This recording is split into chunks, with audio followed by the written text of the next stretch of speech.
So ஆண்டவர், the word says, "For the mountains shall depart, and the hills be removed, but my kindness shall not depart from you, nor shall my covenant of peace be removed, who has mercy on you."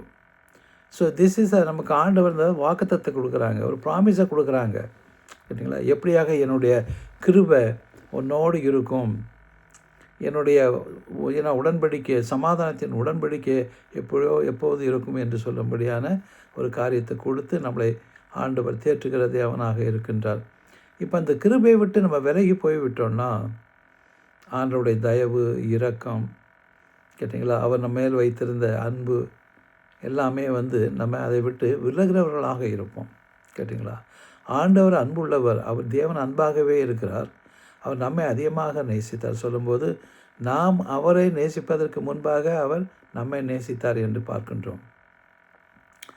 So அதெல்லாமல் நம்ம அவரை தெரிந்து கொள்வதற்கு முன்பாக அவர் நம்மை தெரிந்து கொண்டார். So அப்படிப்பட்ட தேவனை விட்டு நாம் விலகி போகும்போது, ஆண்டவர் விலகி போயிட்டாருன்னு நம்ம சொல்கிறதுக்கு ஒன்றுமில்லை, அது சொல்வது தவறானது. அவர் நம்மை விட்டு என்றைக்கும் விலகாத தேவன், அவர் நேற்றும் இன்றும் என்று மாறாத தேவன். அப்படிப்பட்ட தேவன் நம்ம விட்டு ஒரு நாளும் விலகி போகிற தேவனால் நம்ம அவரை விட்டு விலகி போய் விட்டுருக்குறோம். அதெல்லாம் தான் பார்க்கும்போது ஆண்டவர் இந்த காரியத்தெல்லாம் ஏன் அலோவ் பண்ணார், ஆண்டவர் எங்கே போயிட்டார் அப்படின்னு நம்ம சேர்க்குற கேள்வி உண்டு. நம்ம அவரை விட்டு விலகி போயிட்டோம். கேட்டிங்களா? அதான் பார்க்கும்போது ஆண்டவரே சொல்லலாம், நான் ஆண்டவரே, நான் உண்மை கையை பிடிச்சிருந்தேன்னா ஒரு வேளை நான் ஒரு நாள் விலகி போயிடுவேன் அல்லது விட்டுடுவேன். ஆனால் நீங்கள் என்ன கையை பிடிச்சிருங்க, என்ன கையை பிடிச்சி நடத்துங்க, அப்போ நீங்கள் ஒரு நாள் என்ன கைவிட மாட்டீங்க அப்படின்ட்டு ஒரு சொல்லுகிற காரியத்தை பார்க்கின்றோம். ஸோ அப்படியாக தேவன் நம்மை கைப்பிடித்து நடத்துகிற மாதிரி நாம் அவருக்கு ஒப்பு கொடுக்கும்போது ஆண்டவர் பெரிய காரியங்களை செய்கிற தேவனாக இருக்கிறதை நம்ம பார்க்கின்றோம். அது இல்லாமல் பார்த்திங்கன்னா ஆண்டவருடைய நாமத்தில் பார்க்கும்போது இயேசு என்ற நாமம் என்பது சகலருடைய பாவங்களையும் அவர் மன்னிப்பார் என்று சொல்லப்படுகிறது. தம்முடைய ஜனங்களுடைய பாவத்தை, சகலருடைய தம்முடைய ஜனங்களை பாவத்தை அவர் நீக்குவார் என்று சொல்லி வேதத்தில் வாசிக்கின்றோம்.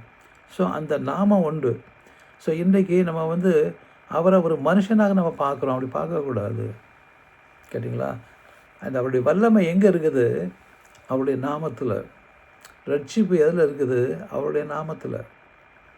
ஸோ அதனால் பார்க்கும்போது பார்த்திங்கன்னா நம்ம அவரை ஒரு மனுஷனாக பார்த்தீங்கன்னா நீங்கள் அவரை அறிந்து கொள்ளவில்லை என்று தான் சொல்ல முடியும். நம்ம ஜெபம் பண்ணும்போதும் அவருடைய நாமத்தில் தான் ஜெபம் பண்ணுறோம். அந்த நாமத்தில் தான் நமக்கு பார்த்திங்கன்னா எல்லாமே கிருபை, இரக்கம், தயவு எல்லாமே அந்த நாமத்தில் இருக்கபடியாக இருக்கிறது. ரட்சிப்பு, நித்திய ஜீவன் எல்லாமே அவருடைய நாமத்தில் தான் இருக்குது. ஸோ அதனால் பார்த்திங்கன்னா so what we have to believe that he is the lord and the saviour. அதை தான் பார்த்திங்கன்னா தூதர்களும் விட்னஸ் கொடுத்தாங்க. எனக்கு கிறிஸ்து பிறப்பை குறித்து சொல்லும்போது அவர் is a saviour, the Jesus Christ the Lord என்று சொல்லி அவரை இந்த குழந்தையில் இருக்கும்போதே அங்கே விட்னஸ் கொடுத்ததை பார்க்கின்றோம். ஏன் சாஸ்திரிகள் மாதிரி அவரை தொழுது கொள்வதற்கு அப்படி வர வேணும்? ஒரு சாதாரண பிள்ளை, எங்கேயோ ஒரு பிள்ளை பிறந்துருச்சுன்னா அவங்க வருவாங்களா? அங்கே பெரிய ஒரு நட்சத்திரத்தை பார்த்தாங்கன்னு சொல்லப்படுது. So is the bright morning star ஜீசஸ்னே சொல்லப்படுறது. அந்த நட்சத்திரத்தை பார்த்து தான் அவருடைய விலை உயர்ந்த எல்லா பொருட்களையும் கொண்டு அவர்கள் பணிந்து கொண்டார்கள். யாராவது ஒரு குழந்தைய பணிந்து கொள்வாங்களா? வணங்குவாங்களா? அப்போ இதெல்லாம் பார்க்கும்போது எப்படி ஒரு மனுஷனுக்கு தோணுது இயேசு கிறிஸ்து ஒரு மனுஷன் என்று சொல்லும்படியாக எப்படி நம்ம சொல்ல முடியும்? கேட்டிங்களா? ஸோ அப்படிப்பட்ட தேவன் நம்மளோடு இருக்கிற தேவனாக இருக்கிறார். இந்த மனுஷன்னு சொன்னோம்னா நம்ம உலக ஜனங்கள் மனுஷனை கும்பிட்றாங்களே, அதை போல் தான் ஆகிடும். கேட்டிங்களா? ஸோ அதனால் அவர் தேவனாக இருந்தவர், தேவனோடு இருந்தவர், தேவனாக நம்மளிடத்தில் இருக்கிற தேவனாக இருக்கிறதை பார்க்கின்றோம். ஸோ அவருடைய அன்பு எப்படிப்பட்டது என்று பார்க்கும்போது பார்த்திங்கன்னா லெமண்டேஷன் புலம்பல்ல 3:22-23 நம்ம வாசிக்கிறோம், the steadfast love of the Lord never ceases. அவருடைய அன்பு ஒரு நாளும் நம்மை விட்டு நீங்காது. அவரை நம்ம விட்டு நீங்க மாட்டார். அவர் நம்ம விட்டு நீங்காமல் இருக்கும்போது அவருடைய கிருபை நம்ம விட்டு விலகாது. அவருடைய கிருபை நம்மளோடு இருக்கும்போது எப்படிப்பட்டதாக இருக்குது கேட்டிங்களா? ஸோ நம்ம வந்து ஒரு நாளும் நிர்மூலமாகாது. கர்த்தருடைய கிருபையே அவருடைய இரக்கங்களுக்கு முடிவில்லை, அவைகள் காலைதோறும் புதியதாக இருக்கிறது என்று அவருடைய கிருபையை பற்றி சொல்கிறத பார்க்கிறது. இந்த லேமெண்டேஷனில் சொல்லப்படுகிறது, the steadfast love of the Lord never ceases, his mercies never come to an end, and they are new every morning. காலைதோறும் புதிதானவர்களாக இருக்கிறது, அவர்கள் இரக்கங்களுக்கு முடிவில்லை என்று நம்ம வார்த்தைகளை வாசிக்கின்றோம். ஸோ இப்படிப்பட்ட வார்த்தைகளை வாசிக்கும்போது அந்த ஆண்டவரிடத்தில் இருக்கிற நம்ம அன்பு எவ்வளவு மேலானதாக இருக்க வேண்டும் என்று சொல்லும்படியாக இருக்கிறது. ஸோ அப்படியாக ஆண்டவர் நல்ல தேவன், நம்மை நேசிக்கிற தேவன், நமக்காக எல்லாவற்றையும் செய்து முடிக்கிற தேவன். அவர் எல்லாம் பார்த்தீங்கன்னா, ஸோ இந்த தமிழில் வாசிக்கும் போது சொல்லப்படுறது, நான் நிற்பதும் நிலை நிற்பதும் அவருடைய கிருபை. அண்ட் நாம் நிர்மூலமாகாது இருப்பது கர்த்தருடைய கிருபையே, அவருடைய இரக்கங்களுக்கு முடிவில்லை, அவைகள் காலைதோறும் புதியவைகள், அவரது உண்மை பெரிதாக இருக்கிறது என்று சொல்கிறதை பார்க்கின்றோம். அப்போ இந்த உலகத்தில் இயேசு கிறிஸ்து இருந்தால் அவன் தேவனோடு இருக்கிறான், அவனுடைய இயேசு கிறிஸ்து இல்லைன்னா அவன் தேவனோடு இல்லை. ஸோ இன்றைக்கி ஏராளம் ஜனங்கள் இயேசு கிறிஸ்துவை அறியாதபடி இருக்கிறபடியினாலே அவர்கள் எல்லோரும் தேவனுடைய பிள்ளைகள் என்று சொல்வதுபடியாக அவருடைய பாவங்கள் ஆண்டவருக்கும் அவங்களுக்கும் நடுவாக இருக்கிறது. கேட்டிங்களா? இப்போ நாம் ஆண்டவரை விசுவாசிக்கும் போது தான், ஆண்டவரை நம்ம ஏற்றுக்கொள்ளும் போது தான் அந்த பாவமான சுவல் அது என்ன தகர்த்தெறியப்படுது. அப்போ ஆண்டவரோடு வந்து பார்த்திங்கன்னா இட்ஸ் அ ரிகன்சிலேஷன். ஆண்டவர் விட்டு விலகி போயிட்டோம், எங்களுக்கு வேண்டாம் ஆண்டவர் என்று பாவத்தில் ஃபுல்லாக இருந்தோம்.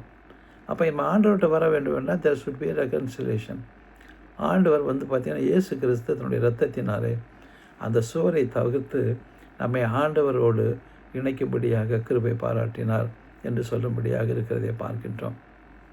ஸோ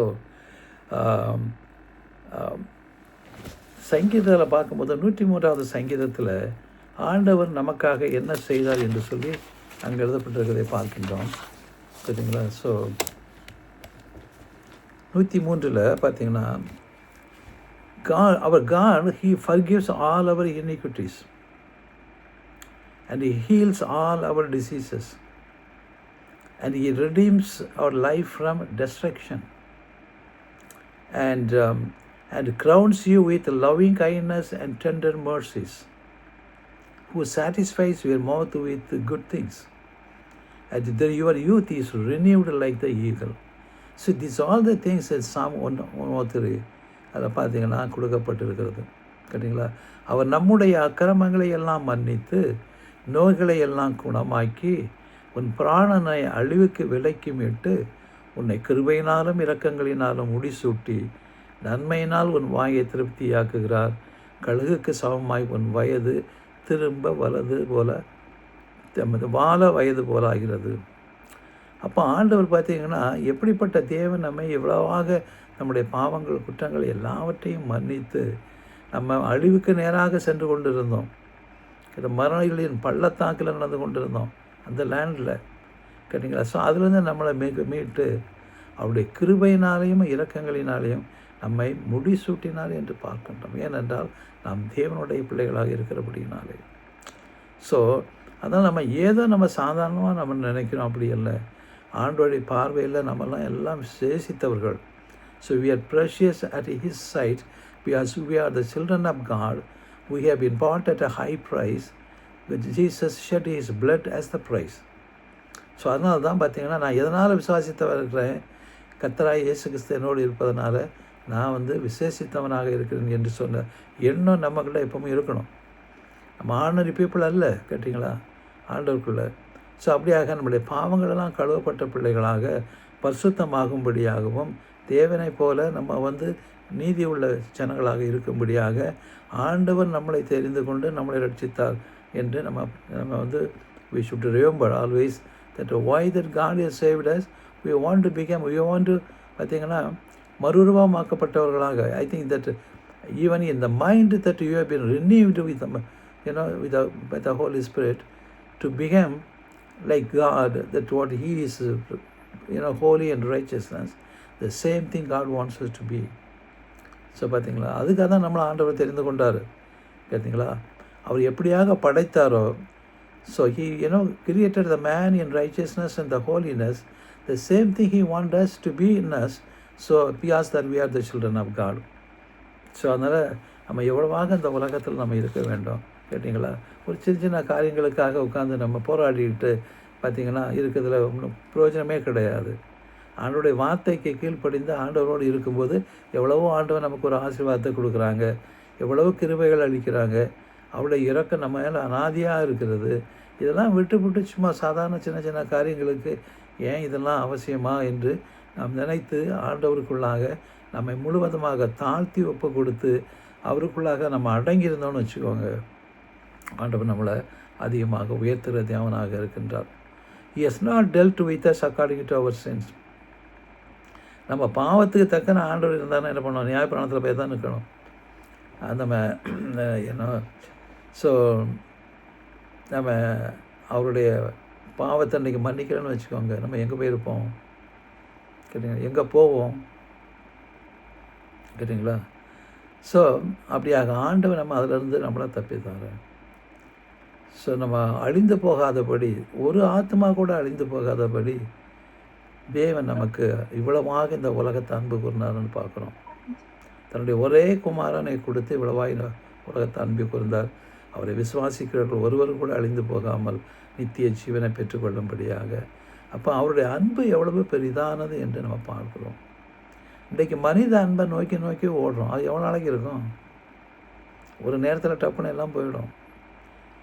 அந்த மனிதனுடைய உறவு சில சமயங்களில் விரோதமாக வந்துடும், நமக்கு விரோதமாக போய்விடும் கேட்டிங்களா. அதுதான் உலகத்தினுடைய காரியம். இன்றைக்கு இருக்கிற மனுஷன் நாளைக்கு இதே மாதிரி இருப்பான்னு சொல்ல முடியாது. ஆனால் தேவன் நேற்று மீண்டும் மாறாத தேவன், நம்மளோடு இருக்கிற தேவன் கேட்டிங்களா. ஸோ அந்த தேவனை பின்பற்றி கொண்டு நம்ம இருக்கும்போது எல்லா இடத்திலும் அவருடைய கிருபை, தயவு, இரக்கம் எல்லாம் இருக்கிறத நம்ம பார்க்கின்றோம் கேட்டிங்களா. ஸோ அப்படியாக ஆண்டவர் நல்ல தேவன். அவர் he has not dealt with us according to our sins. நம்ம பாவத்தை அது குறித்து அவர் பார்த்திங்கன்னா அவர் நியாயத்தீர்ப்பார்னா எங்கே இருக்கணும், நியாயத்தீர்ப்பில் போய் தான் இருக்கணும். ஆனால் அதை அப்படி பார்க்காம ஆண்டவர் அவர் கிருபையினாலே நம்மளை ரட்சித்தார் என்று பார்க்குறோம். Nor punished us according to our iniquities. நமக்கு இன்னும் தண்டனை கிடையாது. பழைய ஏற்பாட்டு காலத்தில் தண்டனை உண்டு கேட்டிங்களா. பாவம் பாவத்தின் சம்பளம் மரணம், அங்கேருந்து தான் வந்துடுது கேட்டிங்களா. நமக்கு தண்டனை உண்டு. ஆனால் ஆண்டவர் அந்த தண்டனையெல்லாம் எடுத்து போட்டார் என்று சொல்லுது. அவர் நம்முடைய பாவங்களுக்கு தக்கதாக நமக்கு செய்யாமலும் நம்முடைய அக்கிரமங்களுக்கு தக்கதாக அவர் நமக்கு சரி கட்டாமலும் இருக்கிறார். அப்போ அவர் எவ்வளோ பெரிய தேவன், அப்போ எவ்வளவாக நம்மளை மன்னித்தார். ஸோ அதே போல தான் ஆண்டவர் சொல்கிறாரு, நீங்கள் மற்றவர்களையும் மன்னிங்க. ஆண்டவரே நாங்கள் மற்றவர்களுடைய மன்னிக்கிறதை போல எங்களை மன்னிங்கன்னு சொல்கிறோம். ஆனால் மற்றவங்களை நம்ம மன்னிக்கிறோமா? சொல்கிறது வயனார அறிக்கைட்டு போயிட்டே இருப்போம், அவ்வளோதான். அப்படி இல்லை. அப்போ ஆண்டவர் நமக்கு நம்முடைய பாவத்துக்கு தக்கன அவரை நம்ம நியாயம் தீர்த்தா நம்ம எங்கே போவோம்? ஒரு நாளும் பரலோகத்துக்கு போக முடியாது. ஆனால் அப்படியெல்லாம் ஆண்டவர் கிருபையினால் அதே தான் ஆண்டவர் சொல்ல, நீங்கள் என்னுடைய பிள்ளைங்க, நீங்களும் அப்படி தான் இருக்கணும். மற்றவங்க நேசித்தா தான் நீங்கள் நேசிக்கணும்னு அவசியம் கிடையாது. யூ ஷுட் லவ் தம், அவ்வளோதான். No condition. ஆண்டவர் கண்டிஷன் போட்டால் நம்மளை நேசித்தார் இல்லையே. பாவிகளாக இருக்கும்போது நம்மளை நேசித்தார். அவர் நேசித்தது எப்படி கண்டார்? நமக்காக அவர் ஜீவனை கொடுத்தார். ஆனால் நம்மளை ஜீவனை கொடுக்க சொல்லலை. அட்லீஸ்ட்டு நீங்கள் முழுவதுமாக அவர்களை மன்னிங்க. அப்போ முழுவதுமாக மன்னிக்கும் போது தான் அவர்களை அன்பு கூற முடியும். நான் மன்னிச்சிட்டேன்னு சொல்லி வாயினால் சொல்லிட்டு போயிட்டீங்கன்னா அந்த அன்பு வராது. ஏன்னா நீங்கள் உண்மையிலே மன்னிக்கலை கேட்டிங்களா. ஒரு உண்மையிலே ஒருவங்களை மன்னிக்கும் போது அது எப்படி தெரியும்? மறுபடியும் அவங்கள்ட்ட அன்பு செலுத்தும் போது தான் அந்த முழுவதுமாக மன்னித்தது தெரியும். இல்லைன்னா சும்மா இல்லை நான் மன்னிச்சிட்டேன் ஆனால் உள்ள மனசுகள் எப்படி இருக்கும்? கசப்பாக தான் இருக்கும். ஸோ அதனால தான் வச்சுக்கும்போது ஆண்டவர் எப்படி நம்மளை மன்னிச்சார்? மனசில் வச்சுக்கிட்டா அதில் திருப்பியும் அவர் அதை எண்ணி பார்க்குறதா? நான் எண்ணி பார்க்குறது இல்லைங்கிறார். நான் அவனுடைய அக்கிரமங்கள், மீறுதல்கள் எல்லாவற்றையும் நான் இனி நினச்சி பார்க்குறது இல்லைங்கிறாரு. அதை போல தான் நம்ம அதை நினச்சி பார்க்காதபடி அது எப்படி பண்ண முடியும்? அன்புனால தான் செய்ய முடியும். ஐயா நம்ம இவங்களுக்கு இப்படி செய்தோம், அப்படி இருந்தாலும் இவங்க அன்பு பாராட்டுறாங்களே, கேட்டிங்களா? அதை தான் தேவ அன்புன்னு சொல்கிறது, கேட்டிங்களா? நம்ம எதையுமே எதிர்பார்க்காம நம்ம அன்பு செலுத்துறது. ஸோ ஒருவங்க தப்பு பண்ணால் கூட அதை எப்படி மன்னிக்கிறோன்னா, மன்னித்ததுக்கு அப்புறம் அன்பு பாராட்டுறது தான் அந்த மன்னிப்புக்கு அது ஒரு பரியந்தம். இல்லை சும்மா வாயினால் சொல்கிறது தான், கேட்டிங்களா? ஸோ அப்படி இல்லை.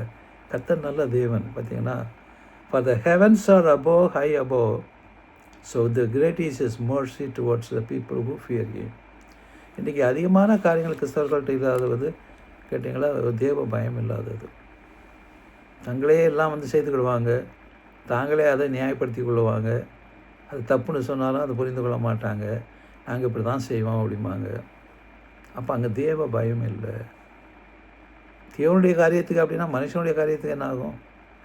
தேவ காரியத்திற்கே ஒரு மனுஷங்கிட்ட பயம் இல்லைன்னா மனுஷன் காரியத்தில் இங்கே பயம் இருக்கும் அவங்களுக்கு, கேட்டிங்களா? அப்போ ஆண்டவர் சொல்கிறாரு, நீ வந்து நம்ம எப்படியாக நம்ம ஆண்டவரை நம்மளை தாழ்த்தி அவருக்கு ஒப்பு கொடுத்து ஒரு தேவ பயமாக இருக்கும்போது அப்படி அவருடைய இரக்கமும் கிருபையும் அனாதியாக இருக்கிறது. அது எப்படி இருக்கிறதா? எப்படி வானம் பூமிக்கு எவ்வளோ உயரமோ அவ்வளவாக அவருடைய கிருபையும் இரக்கமும் நம்ம இடத்துல இருக்குது என்று சொல்லப்படுகிறதை பார்க்கின்றோம். இதெல்லாம் நீங்கள் யோசித்து பார்த்தீங்கன்னா இதெல்லாம் நம்மளால் முடியும், நம்ம செய்ய முடியும். செய்ய முடியாத காரியம் ஒன்றும் இல்லை. ஏன்னா பரிசுத்த ஆவியானவர் நம்மளோடு இருக்கிறாரு. we have to overcome the flesh. பார்த்தீங்களா, மாம்சத்தில் இருக்கிற இந்த காரியத்திலலாம் நம்ம மேற்கொள்ள முடியும். ஏன்னா ஆண்டவர் நமக்கு வந்து பரிசுத்த ஆவியை கொடுத்துருக்குறாங்க, கேட்டிங்களா? அவர் கொடுக்கலன்னா அப்படி இல்லை, அவருடைய பலன் நம்மளோடு இருக்கிறபடினால தான் அதை செய்ய முடியும், கேட்டிங்களா? ஸோ அப்படியாக ஆண்டவர் தேவன் நல்ல தேவன். அதனால நான் சொல்கிறேன், பார்த்திங்கன்னா நம்ம அவருடைய வார்த்தையின்படி நடக்கும்போது தேவன் நமக்கு அதிகமாக ஆசீர்வாதங்களையும் இரக்கங்களையும் செய்து நம்மளை ஆசீர்வதிக்கிற தேவனாக இருக்கிறது. எப்படியா? as a father pitieth his children, so the Lord pitieth those who fear him. எல்லாரும் மேலே இறக்கப்படுறதில்ல, கேட்டிங்களா? ஆண்டவருடைய பயம் இருக்கவங்க மேலே தான் ஆண்டவர் இரக்கம் கொள்கிறாரு. அந்த இரக்கம் எப்படிப்பட்டதாக இருக்கிறதா? ஒரு தகப்பன் தன் பையன் மேலே எப்படியாக இரக்கம் வைக்கிறானோ அதை விட மேலான இரக்கத்தை வைக்கிற தேவனாக இருக்கிறார், கேட்டிங்களா? ஸோ நம்முடைய பலனும் இல்லை, பராக்கிரமும் இல்லை, இதனால் ஒன்றும் கிடையாது. நம்மளை எப்படி மண்ணென்று நினைவு கூறுறாரு, கேட்டிங்களா? ஒரு செடியில் இருக்கிற பூ போல், பூ அழகாக பூத்து இருக்குது.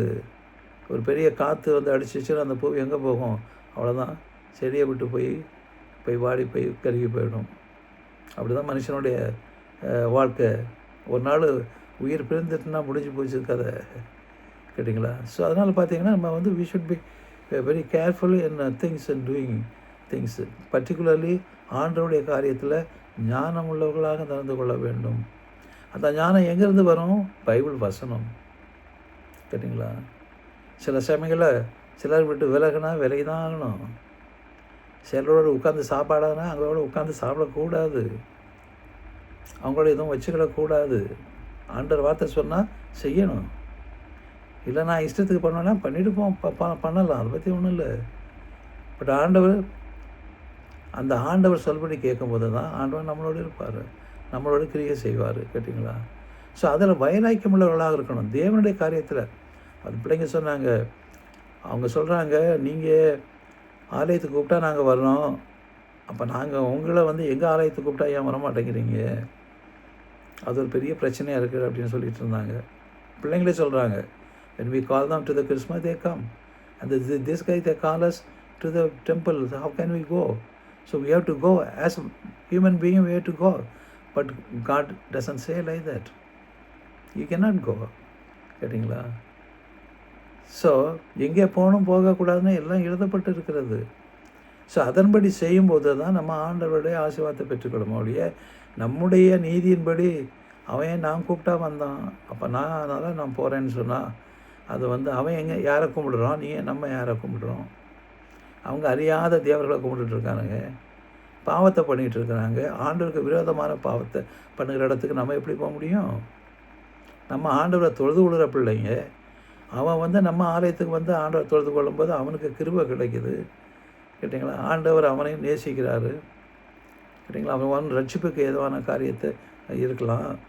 நீ அவங்ககிட்ட போனேன்னா ஆண்டவரை விட்டுட்டு நீ மற்றவங்க ஐடல் வர்ஷிப் போனீங்கன்னா நம்ம வந்து எப்படி பண்ண முடியும்? ஸோ அதனால் தாராளமாக நம்ம வந்து we can say no.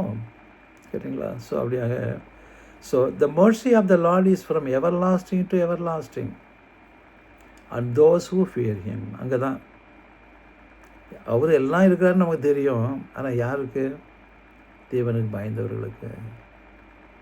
தேவனுடைய பயம் இல்லாதவர்களுக்கு இல்லை, தேவனுடைய பயந்தவர்களுக்கு தான் அவருடைய கிருபை வந்து பார்த்திங்கன்னா நித்தமாகுது. கர்த்தருடைய கிருபையோ அவர்கள் பயந்தவர்கள் மேலும் அவருடைய நீதி அவர்கள் பிள்ளைகளுடைய பிள்ளைகள் மேலும் அநாதியாய் என்னென்றைக்கும் உள்ளது. அவருடைய உடன்படிக்கையை கை கொண்டு அவருடைய கட்டளையின்படி செய்ய நினைக்கிறவர்கள் மேலேயே உள்ளது என்று வேதத்தில் வாசிக்கணும். ஸோ கேட்டிங்களா? அப்போ நம்ம மூலமாக நம்முடைய ஏன்னா நம்முடைய வாரிசுங்க கேட்டிங்களா, நம்முடைய பிள்ளைங்க ஆசீர்வதிக்கப்படுகிறவர்களாக இருக்கிறாங்க. ஸோ அதற்காக நம்ம ஆண்டவருக்கு நன்றி செலுத்துவோம். கர்த்தர் நல்ல தேவன். சங்கீதம் 139:7 சொல்லும்போது உம்முடைய ஆவிக்கு மறைவாக ஆண்டவரே நாங்கள் எங்கே போவோம்? ஆண்டவர் விட்டு நம்ம விலகி போனால் எங்கே போவோம்?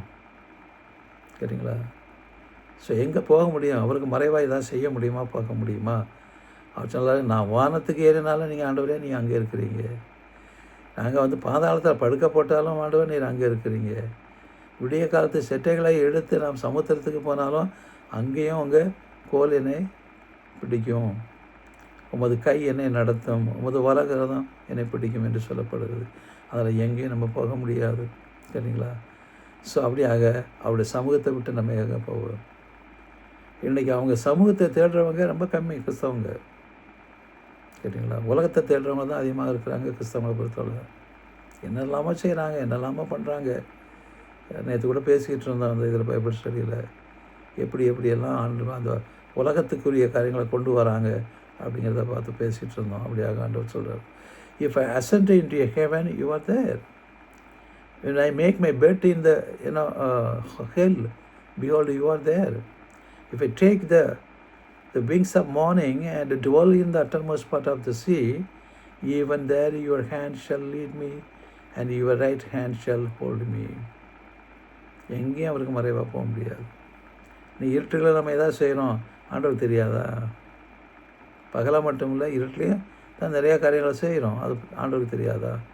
இருட்டுன்னா என்ன? வெறும் இருட்டுக்குள்ளே இல்லை, அவருக்கு மறைவாக செய்ய வேண்டும் என்று செய்கிற காரியங்கள், சீக்ரெட் திங்ஸு. ஆண்டவருக்கு விரோதமான காரியங்களை என்ன பண்ணுறாங்க? வெளிப்படையாக செய்கிறாங்க, சீக்கிரட்டாகவும் செய்கிறாங்க. அவங்க நினைக்கிறாங்க ஏதோ அவங்க பெரிய காரியங்கள் செய்கிறாங்கன்னு நினச்சிக்கிறாங்க. ஆண்டவருக்கு தெரியாதா? இவங்க என்ன இருதயத்தில் வைத்துக்கொண்டு இவர்கள் என்ன செய்கிறாங்கன்னு தெரியாதா? தெரியும், ஆண்டவருக்கு தெரியும்.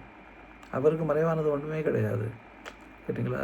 So we should be very ஒரு ஓப்பனாக இருக்கணும். கேட்டிங்களா? ஆண்டவர் பார்வையில் வந்து நம்ம வந்து எல்லாமே தெளிவாக ஓப்பனாக இருக்கணும். கேட்டிங்களா? ஸோ அதுதான் ஆண்டவர் நமக்கு விரும்புகிற காரியம். கேட்டிங்களா? ஸோ அதனால் ஆண்டவருக்கு மறைவாக நம்ம எதுவுமே செய்ய முடியாது. ஆண்டவர் எல்லாவற்றையும் அறிந்த தேவனாக இருக்கிறார். So that all will be perfect that which concern me. ஆண்டவர் நம்ம மேலே கருத்தோடு இருக்கிறார். நம்ம பேசும்போதும் இவர்கள் பேசுகிறத அவ்வளோ கவனமாக கேட்கிறாராம். தன்னுடைய பிள்ளைகள் பேசுகிறத அவர் கவனமாக கேட்கிற பெரியவனாக இருக்கிறார். நம்ம என்ன பேசினாலும் ஆண்டவருக்கு தெரியும். கேட்டிங்களா? அப்போ அவர் கவனமாக இருந்து பேசுகிறாருன்னா நம்ம எவ்வளவா கவனமாக பேசணும். கேட்டிங்களா? யார் கேட்குறார் அப்படின்னு நம்ம மற்றவங்கக்கிட்ட வேண்டாதெல்லாம் பேசணுன்னா ஆண்டவர் அதை கேட்குற ஆண்டவர். அப்போ ஆண்டவருடைய பயம் இருக்கணும் நம்ம ஏதாவது காரியங்களை பேசும்போது. கேட்டிங்களா? So the Lord will perfect that which concern me. Your mercy, O Lord, endures forever. Do not forsake me, the work of your hands. We are all the work of his hands. பார்த்தீங்கன்னா அதெல்லாம் இருக்குது. கர்த்தாவே, நீர் மனுஷனை நினைப்பதற்கும் அவனை விசாரிப்பதற்கும் அவன் ஏமாத்துறோம் ஒன்றுமே இல்லை. அவரை மன்னன்னு நினைவு கூறுறீங்க. பாவிகளாக இருக்கிறோம். அப்போ அந்த பாவிகளை தேடி தான் ஆண்டவர் வந்து அவருடைய நீதிமான்களே அல்ல என்று சொல்லும்படியாக இருக்கிறதே பார்க்கின்றோம். ஸோ அப்படியாக ஆண்டவர் எவ்வளோ அன்புள்ள தேவன், எவ்வளவாக நமக்கு கிருபை பாராட்டுகிற தேவன். அதையெல்லாம் நினைத்து நம்ம ஆண்டவருக்கு நன்றி உள்ள பிள்ளைகளாக இருப்போம். ஆண்டவர் நம்மளை இன்னும் அதிகமாக ஆசீர்வதிப்பாங்க. கர்த்தருக்கு ஸ்தோத்திரம். அல்லேலூயா. தமக்கு பயந்து தமது கிருபைக்கு காத்திருக்கிறவர்கள் மேல் கர்த்தர் பிரியமாக இருக்கிறார். நம்மளை கர்த்தர் என் மேலே பிரியமான்னு இருக்கான்னு நம்ம சொல்லலாம். நம்முடைய பயம், அவருக்காக காத்திருக்கிறோமா, அவருடைய பயம் நம்ம இடத்துல இருக்கிறா. அப்படி இருக்கும்போது தான் ஆண்டவர் என்ன சொல்லப்படுது, நான் பிரியமாக இருக்கிறேன் என்று சொல்கிறார். The Lord takes pleasure in those who fear Him, in those who hope in His mercy. அவருடைய கிருபையினாலே தாங்கப்பட்டு நாம் அவருக்கு பிரியமுள்ள காரியங்களை செய்யும்போது ஆண்டவர் நம்மேல் பிரியமுள்ள தேவனாக இருக்கிறார். Praise be to God. கர்த்தருக்கு ஸ்தோத்திரம். ஆண்டவர் உங்களை ஆசீர்வதிப்பாராக.